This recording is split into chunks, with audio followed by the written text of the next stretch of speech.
ఓం నమ శివాయ. ఈరోజు 73వ రోజు పారాయణ. సంధ్య తపస్సు. భగవంతుడగు శివుని సంధ్య స్తుతించుట, శివుడు సంతుష్టుడై ఆమెకు అభీష్టవరాన్ని ఒసుగుట, ఆమెను మేధాతిథి ఒక యజ్ఞానికి పంపుట గురించి పారాయణ చేసుకోబోతున్నాం. బ్రహ్మ నారదునికి చెబుతూ ఉన్నాడు కదా, ఈ తపోనియమాను గురించి ఉపదేశిస్తుంది. బ్రహ్మ చెప్తూ ఉన్నాడు నారదునికి, నా పుత్రులలో శ్రేష్ఠుడవు మహాప్రాజ్ఞుడవగు ఓ నారద, ఈ తపోనియమాలను ఉపదేశించి వశిష్ఠుడు తన గృహమునకు వెళ్ళిపోయాను. తపో విధానాన్ని అన్నీ తెలుసుకుని సంధ్య తన మనస్సులో మిక్కిలి ప్రసన్నురాలయ్యను. అప్పుడు తపస్వినికి యోగ్యమగు వేషాన్ని ధరించి ఆమె బృహల్లోహిత సరోవర తీరమునే తపస్సు ఆచరించసాగెను. వశిష్ఠుడు తపస్సాధన కొరకు ఉపదేశించిన మంత్రాన్ని ఉత్తమ భక్తిభావముతో భగవంతుడకు శంకరుని ఆరాధింపసాగెను. ఆమె భగవంతుని యందే తన చిత్తమును లగ్నము చేసెను. మనస్సును ఏకాగ్రము చేసి గొప్ప తపస్సు చేయసాగెను. ఆమె తపస్సునందు లగ్నమై ఉండగా 4 యుగములు గడిచిపోయినవి. భగవంతుడకు శివుడు ఆమె తపస్సు చేత తృప్తి చెంది మిగుల సంతుష్టుడయ్యను. బాహ్యాంతరములయందు ఆకాశమునందు ఆ స్వామి వ్యాప్తి చెంది ఆమెకు అంతటను దర్శనమొసగెను. ఆమె ధ్యానించు రూపముతోనే ఆ ప్రభువు ఆమె ఎదుట సాక్షాత్కరించెను. తాను చింతన చేయు ఆ స్వామి రూపమును కనుల ఎదుట దర్శించి ఆమె మిక్కిలి ఆనందముతో పొంగిపోగుచుండెను. భగవంతుని ముఖారవిందము అత్యంత ప్రసన్నముగా నుండెను. ఆ స్వామి స్వరూపము నుండి శాంతి ప్రవహించుచుండెను. నేను భగవంతుడగు హరునితో ఏమి చెప్పుదునో, ఆయన నెట్లు స్తుతింతును అని ఆమె ఒక్కసారిగా భయభీతారాలయ్యి ఆలోచింపసాగెను. దానినే చింతించుచు తన 2 కళ్ళను మూసికొనెను.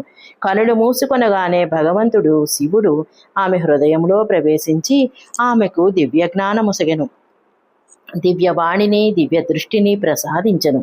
అప్పుడు ఆమె ఆ 3 పొంది అతి కష్టము మీద తెలుసుకొనబడు జగదీశ్వరుని శివుని ప్రత్యక్షముగా చూచి ఆయనను స్తుతింపసాగెను. ఈ విధంగా సంధ్య పలికెను. నిరాకారుడు పరమజ్ఞానగమ్యుడు అయినవాడు, స్థూలము సూక్ష్మము కానివాడు, పొడగరియును కానివాడు, యోగిజనుడు తమ హృదయములయందు నిరంతరము ఆరాధింపబడువాడు, లోకస్రష్టయు భగవంతుడును అగు శివునకు నమస్కారము. శర్వుడని చెప్పబడువాడు శాంతస్వరూపుడు, నిర్మలుడు, నిర్వికారుడు, జ్ఞానగమ్యుడు, తన ప్రకాశమునందే స్థితుడై ప్రకాశించువాడు, వికారములు లేనివాడు, ఆకాశ మార్గము వలె నిర్గుణుడు, నిరాకారుడు అని చెప్పబడువాడు, అజ్ఞానాంధకారమునకు అతీతమైన రూపము గలవాడు, నిత్యప్రసన్నుడు భగవంతుడకు శివునకు ప్రణమిల్లుచున్నాను. ఏకరూపుడు, పరిశుద్ధుడు, మాయారహితముగా ప్రకాశించువాడు, సచ్చిదానందమయుడు, సహజ నిర్వికారుడు, నిత్యానందమయుడు, సత్యస్వరూపుడు, ఐశ్వర్యయుతుడు, ప్రసన్నుడు, లక్ష్మిని ప్రసాదించువాడు అయిన భగవంతుడకు శివునకు నమస్కరించుచున్నాను. జ్ఞాన రూపము చేతనే ఆ స్వామి స్వరూపమును ఉద్భావన చేయబడగలిగిన వాడు. ఈ ధ్యానయోగ్యుడు, ఆత్మస్వరూపుడు, సారభూతుడు, సర్వులను సంసార సాగరము నుండి ఆవలి ఒడ్డునకు చేర్చువాడు, పవిత్ర వస్తువులలో పరమ పవిత్రుడు. అట్టి ఆ ప్రభువు మహేశ్వరునకు ప్రణామములు. ఆ స్వామి స్వరూపము పరిశుద్ధము, మనోహరము, రత్నమయ ఆభూషణములతో విభూషితుడు. స్వచ్ఛమైన కర్పూరముతో సమానమగు గౌరవర్ణముతో శోభిల్లువాడు. తన హస్తములందు వర, అభయ, శూల, కపాలములను ధరించినవాడు. దివ్యుడు, చిన్మయుడు, సగుణుడు, సాకార విగ్రహ సుశోభితుడు, యోగయుక్తుడు, భగవానుడగు శివునకు నమస్కారము. ఆకాశము, పృథివీ, దిశలు, జలము, తేజము, కాలములను తన రూపుగా గల అట్టి పరమేశ్వరునకు ప్రణామములు. ప్రధానమును పురుషుడును ఆ స్వామి శరీర రూపము నుండి ప్రకటితులైరి. ప్రధానము అనగా ప్రకృతి, ప్రకృతి పురుషుడును ఆ స్వామి శరీర రూపము నుండి ప్రకటితులైరి అనగా వారిరువురు ఆ స్వామి స్వరూపమే. ఆ ప్రభువు యథార్థ రూపము అవ్యక్తము. బుద్ధి మొదలైన వాటికి అతీతమైనవి. జగత్తును సృష్టించు బ్రహ్మయు, సృష్టిని పరిపాలించు విష్ణువు, చివరకు సృష్టిని సంహారమునరించు రుద్రుడునగు ఆ స్వామి శంకరునకు నమస్కారములు. ఆ ప్రభువు కారణమునకు కూడా కారణుడు. దివ్య అమృత రూపమైన జ్ఞానమును, అణిమాది ఐశ్వర్యములను ప్రసాదించును. సకల లోకములకు వైభవమునొసగుడువాడు, స్వయముగా ప్రకాశరూపమైన వాడు, ప్రకృతికి కూడా అతీతమైన వాడు ఆ పరమేశ్వరుడగు శివునకు నమస్కారము. ఈ జగత్తు ఆ స్వామి నుండి భిన్నమని చెప్పబడజాలదు.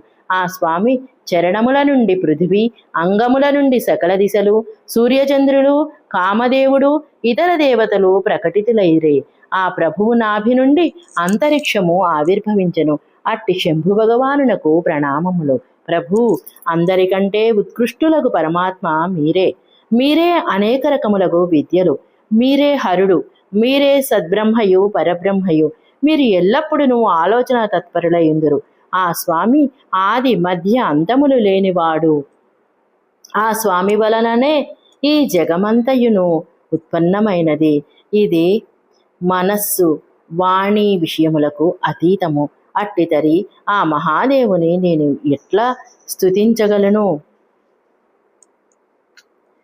బ్రహ్మాది దేవతలు, తపోధనులకు మునుల కూడా ఆ పరమేశ్వరుని రూపమును వర్ణింపచాలరు.